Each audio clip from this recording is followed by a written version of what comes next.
అయితే మనతో పాటు ఈ విలేజ్లో కొంతమంది వృద్ధులు మనతో పాటు ఉన్నారు. వాళ్ళ అభిప్రాయం కూడా తెలుసుకోవడానికి ప్రయత్నం చేద్దాం. తాత మీ పేరేంటిది? ఓకే. ఇప్పుడు మీకు గవర్నమెంట్ వచ్చిన తర్వాత నుంచి పింఛన్స్ వస్తున్నాయా? వస్తున్నాయా? ఈ కాంగ్రెస్ ప్రభుత్వం ఎలా ఉంది? పనితీరు ఎలా ఉంది? కాంగ్రెస్ తరఫున ఏం గతి లేదు సార్. ఇప్పుడు ఒకవేళ ఎలక్షన్లు వస్తాయి మీ ఊర్లో, సర్పంచ్ ఎలక్షన్స్, ఏ పార్టీ అత్త బాగుంటుందని ఆలోచిస్తున్నారు?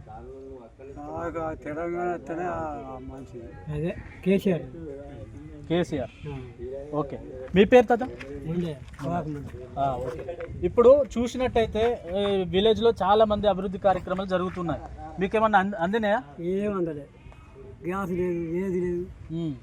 కరెంట్ బిల్లు అన్నాడు, కరెంట్ బిల్లు వస్తాను చెప్పండి. ఏది వస్తలేదు. పింఛన్ మా దగ్గర 2000 వస్తాయి. ఓకే. కేసీఆర్ కావాలి మాకు.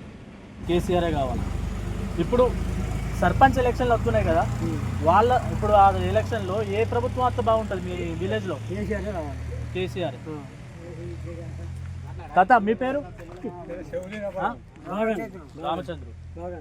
ఓకే. ఇప్పుడు మీ విలేజ్లో నీకు సదుపాయాలు అన్నీ వస్తున్నాయా గవర్నమెంట్ తరఫున? గవర్నమెంట్ తరఫున ఏం రావట్లేదా? పింఛన్ వస్తుందా? పింఛన్ వస్తాను.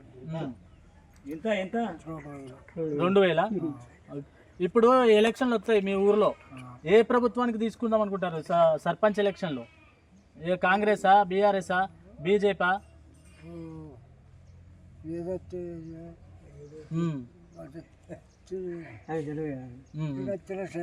ఏదొచ్చినా సరేనా? ఓకే.